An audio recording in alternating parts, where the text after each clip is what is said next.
मैं डॉक्टर आशुतोष रंजन अपने channel doctor Ashutosh Ranjan medical class में आप लोगों का स्वागत करता हूं। आज का हमारा टॉपिक है, कमेंट आ रहा था मेरे पास और ये काफ़ी ज़रूरी भी था। मैंने देखा कि ये टॉपिक आप लोगों को बताने की ज़रूरत थी, क्योंकि आपके पास कभी भी नेजल ब्लीडिंग का पेशेंट आ सकता है या कभी आया हो और आप घबरा जाते हैं, ठीक। और बहुत लोग घबरा जाते हैं और शहर के अस्पताल में लेके जाते हैं, जबकि इसका मैं आसान इलाज आपको बताऊंगा। कहीं ले जाने की ज़रूरत आपको नहीं है। नाक से ब्लीडिंग हो रहा है, पहले तो जानते हैं इसके कारण। शहर में लेके चले जाते हैं और पैसा जो है कि बहुत ज़्यादा उनका लगता है, और आप ट्रीटमेंट जो है कि आप भी अंदर से जो है शर्मिंदा होते हैं कि मैं इसका ट्रीटमेंट नहीं कर पाया और मेरे ऊपर इन्होंने विश्वास नहीं किया। तो अगर आप ऐसा पेशेंट एक ठीक करेंगे तो आपके पास 50 पेशेंट आएगा, ये जान लीजिए आप। पहले आपको भी जानकारी होना चाहिए ना कि आपको कैसे उसको ट्रीट करना है। देखिए कारण क्या है, पहले जानिए। सबसे पहला कारण ये हो सकता है कि जैसे कि जब गर्म हवाएं चलती हैं, जिसे लू कहते हैं, ठीक है, तो क्या होता है कि ये नेजल के अंदर जो है सॉफ्ट टिश्यू होते हैं, एकदम सॉफ्ट मसल्स होते हैं, ठीक है। और जो है कि और वो गर्म हवाओं के चलते जो है उसके साथ साथ जो है कि डस्ट चला जाता है, गंदगी, कोई कण चला गया तो अगला जो है कि किसी के गया तो वो जो है कि वो मरीज जो है पहले इसको खुजा दिया, ठीक है। और नाखून अक्सर जो है सभी लोग काट के नहीं रखते हैं, ये बात ध्यान रखिएगा, ठीक। तो उसको खुजा दिया, क्या हो गया, रैप्चर हो गया, ठीक है।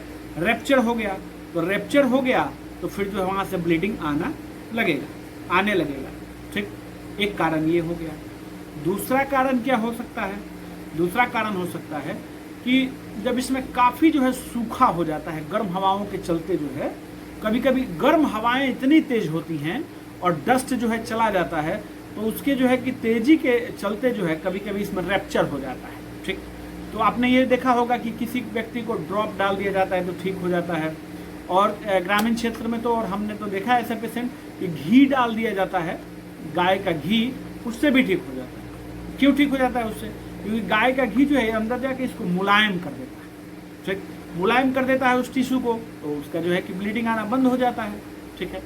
और एक ब्लीडिंग जिसको हाई बीपी हो, हाइपरटेंशन का पेशेंट हो, हाई बीपी का पेशेंट हो, हाई ब्लड प्रेशर की वजह से भी बीपी जो है कि आपको नेजल ब्लीडिंग देखने को मिलेगा, नाक से खून आना देखने को मिलेगा।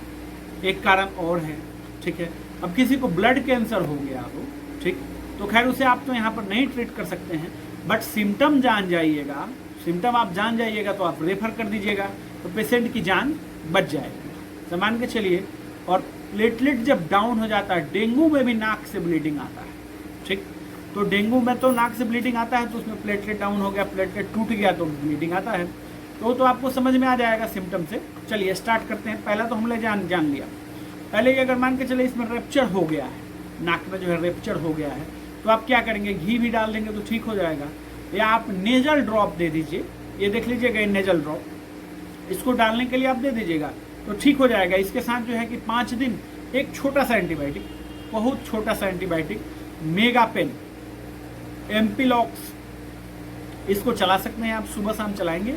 या अगर पेशेंट चाहता है तो आप क्लेवहाम उसको प्रिस्क्राइब कर दीजिए, ऑगमेंटिन 625 सुबह शाम दे दीजिए, ठीक। और 1 से 2-3 दिन के लिए आप क्लॉट एक्सेल टैबलेट दे सकते हैं। क्लॉट एक्सेल टैबलेट आप दे दीजिए, या क्लॉट इंजेक्शन, इसको देख लीजिएगा, कमर पर लगा दीजिएगा क्लॉट इंजेक्शन, ठीक, जो है उसको क्विक रिलीफ मिल जाएगा, ठीक है। तो ये हमने समझ लिया जो है कि नॉर्मल वाला है, जैसे मान कर चलिए जिसने खुजा दिया है और रैप्चर हो गया है, ठीक। पर यह है कि पेशेंट आपके पास आया है, आप कहिएगा घी डालिए ठीक हो जाएगा, तो फिर तो वो आपके पास नहीं आएगा, फिर डॉक्टर के पास आने की क्या ज़रूरत है। जब आपके पास आया है तो आपको दवा देना ही देना है, ठीक। ऐसा तो नहीं है कि आपके पास आया आप ये बता दीजिएगा कि घी डालिए ठीक हो जाएगा तो आपको फीस दे के चला जाएगा, नहीं होगा, ऐसा नहीं होता, ये मैंने देखा हुआ है। तो आप उसको दवा दीजिए, नेजल ड्रॉप दीजिए, एंटीबायोटिक दीजिए, और क्लॉट एक्सेल टैबलेट आप उसको ओडी कर सकते हैं 2-3 दिन के लिए, या आप क्लॉट इंजेक्शन लगा दीजिए और 2-3 गोली जो है कि क्लॉट आप उसको दे दीजिए। ये हो गया, आपने समझ लिया ये ट्रीटमेंट। अब इसके बाद आपको क्या, देखिए जब हाई बीपी का पेशेंट हो रहा है, किसी भी टाइप का नेजल ब्लीडिंग का पेशेंट है, तो पहले आपको बीपी जरूर चेक करना चाहिए, उसका ब्लड प्रेशर जरूर चेक करना चाहिए। तो आपने उसके ब्लड प्रेशर को चेक किया, ठीक है। अगर बीपी उसका हाई आया तो तुरंत उसको जो है डेपिन दीजिए, डेपिन उसको दे दीजिए। 2 डेपिन उसके जीभ के नीचे दबाना है, उसको बोलना है चूसने के लिए। कैसे देना है? निडिल आप जो है स्टरलाइन निडिल आपके पास होना चाहिए। एक सिरिंज खोल लीजिए, सिरिंज से निडिल निकाल लीजिए और उससे उसको प्रिक कर दीजिए, ठीक, छेद उसमें कर दीजिए। सीधे भाषा में समझिए, छेद करके जीभ के नीचे दाबने के लिए उसको बोल दीजिए, ठीक। एक ऑप्शन और भी है, आप लैसिक्स इंजेक्शन भी दे सकते हैं। लैसिक्स इंजेक्शन दीजिएगा, पेशाब होगा तब उसका बीपी डाउन होगा, तो उससे जल्दी काम क्या करेगा? डेपिन काम करेगा। और कभी कभी जिसका बीपी काफ़ी हाई है, ठीक, तो उसको क्या करना है कि एक डेपिन दे दीजिए और एक लैसिक्स इंजेक्शन भी लगा दीजिए। तो जो है कि जैसे कि जिसका बीपी 200-250 के आसपास जा रहा है, ठीक है, ज़्यादा हाइपरटेंशन का मरीज है और ज़्यादा उसको ये समस्या हो रही है, ठीक। अब उसके बाद आपको क्या देना है? उसके बाद आपको जो है ट्रनेक्सा इंजेक्शन या क्लॉट एक्सल इंजेक्शन उनको दे देना है, ठीक है। ये इंजेक्शन जो आप देख लीजिएगा, इस इंजेक्शन को IV देना है, नस में स्लो देना है, लेटा करके एकदम स्लो उसको दे दीजिए। और बाकी उसके बाद उनको ट्रीटमेंट क्या देना है? सेम एंटीबायोटिक देना है, ऑगमेंटिन 625, ठीक है। ट्रनेक्सा या क्लॉट टैबलेट उनको दे देना है 2-3 दिन खाने के लिए, ठीक है। 2-3 दिन खाने के लिए देना है, एक ही टाइम देना है, काफ़ी है, क्योंकि इंजेक्शन आपने लगा दिया है पहले। जिस पेशेंट को इंजेक्शन नहीं लगा रहे हैं उसे 2-3 दिन के लिए जो है आप क्लॉट 2 टाइम भी 2 दिन के लिए कर सकते हैं, उसमें रिजल्ट आपको मिल जाएगा। तो ये आपने समझ लिया। और इसमें भी नेजल ड्रॉप आपको देना चाहिए, ठीक, इसमें भी नेजल ड्रॉप आपको देना चाहिए। बर्फ अगर आपको मिल जाता है तो बर्फ की सेकाई नाक के ऊपर आप करवाएं, ठीक है। तो बर्फ की सेकाई करवाएंगे तो उससे क्या होगा? ये जो है ब्लड का प्रेशर जो है कम होगा, तो ब्लीडिंग जो है आपको कम होगा, ब्लीडिंग कम निकलेगा, ठीक। तो ये आपने समझ लिया। अब और इसके बाद आप मान के चलिए ब्लड कैंसर का पेशेंट है, तो आप कैसे पहचानेंगे कि ब्लड कैंसर का पेशेंट है, ठीक। और आप कैसे पहचानेंगे कि डेंगू का पेशेंट है? तो अगर डेंगू का पेशेंट होगा तो उससे आप पूछ लीजिए कि फीवर आपको आ रहा है, ठीक। तो हो सकता है कि उसका प्लेटलेट डाउन है, फीवर उसको आ रहा है, 2-4 दिन से फीवर आ रहा है, तो प्लेटलेट उसका काफ़ी डाउन हो गया है, ब्लीडिंग हो रहा है, तो आपको उसको रेफ़र कर देना चाहिए। अगर आपके पास कोई सुविधा है, इमरजेंसी ट्रीटमेंट का सुविधा है, तभी आप अपने पास रखें। अगर आप ग्रामीण क्षेत्र में प्रैक्टिस करते हैं तो उसको आप रेफर कर दीजिए, तो पेशेंट का जान बच जाएगा, ठीक। और एक कारण और हो सकता है, देखिए ITP होता है, डेंगू नहीं, डेंगू के बाद भी एक ITP होता है, जिस पेशेंट का BP हाई नहीं आए, ठीक। और ये सब जो है कि समस्या आपको जो मैंने सिम्टम बताया हुआ था कि लू के वजह से हो रहा है, उससे पूछ सकते हैं, पूछिएगा तो पता आपको चल जाएगा। तो ये गर्म जो है रैप्चर हुआ है उसके वजह से हो रहा है, तो और ब्लीडिंग हो रहा है, हाई BP भी नहीं है। तो ITP में जो है कि क्या होता है कि उसमें प्लेटलेट जो है कि काफ़ी डाउन हो जाता है, तब भी ब्लीडिंग होता है, ठीक। तो उसको आपको रेफर कर देना चाहिए। और ब्लड कैंसर आप कैसे पता लगा सकते हैं? देखिए ब्लड कैंसर को जो है कि आप क्लिनिकल पता नहीं लगा सकते हैं, ये जान लीजिए।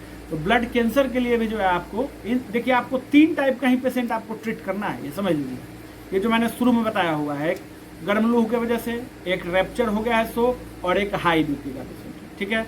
तो 3 टाइप का ही पेशेंट आपको ट्रीट करना है, बाकी को आपको हॉस्पिटल में, हायर सेंटर में आपको रेफर कर देना है। इसे देखिए, इसमें कोई शर्म वाली बात नहीं है, रेफर कर दीजिएगा, पेशेंट जो है, पेशेंट की जान बच जाएगी। तो अगला जो है उसके घर के चाहे आसपास के फिर लोग आपके पास आएंगे और कहेंगे कि अरे नहीं, उस डॉक्टर साहब के पास चलिए। अगर उनसे जो है ट्रीटमेंट होने वाला होता है तो करते हैं, और नहीं होता है तो अच्छी जगह पर वो रेफ़र कर देते हैं, ठीक। और रेफ़र करने में भी नुकसान आपको नहीं है, आपकी छवि जो है और अच्छी होगी, आपकी छवि और अच्छी होगी प्रैक्टिस क्षेत्र में। चलिए फ्रेंड्स, वीडियो आपको अच्छा लगा हो तो लाइक ज़रूर करिएगा, शेयर करिएगा और कमेंट करके मुझे बताइएगा कि आपको वीडियो कैसे लगा। और देखिए मेरे चैनल पर काफ़ी हेल्थ टॉपिक्स पड़े हुए हैं, उन हेल्थ टॉपिक्स को भी देखिएगा। मैं एक बुक लिख रहा हूँ, अपने एक्सपीरियंस, आपको कैसे क्लिनिकल प्रैक्टिस करना चाहिए, बीमारी और बीमारी के बारे में और उसका दवा, ठीक, तीनों के बारे में मैं उसमें जो है कि लिख रहा हूँ, और पिक्चर सहित, ठीक है। और बुक अभी राइट में ही है, लिखा जा रहा है, आपके लिए बहुत ही अच्छा बुक होगा, मैं ये आपको जानकारी दे रहा हूँ, ठीक। और जब भी जो है कि ये बुक लॉन्च किया जाएगा तो आपको भी ये जानकारी मिलेगी। अगर आप मेरे नए सब्सक्राइबर हैं तो मुझे सब्सक्राइब कर लीजिएगा, इस वीडियो मेरे चैनल पे पड़े हुए हैं। चलिए फ्रेंड्स, धन्यवाद।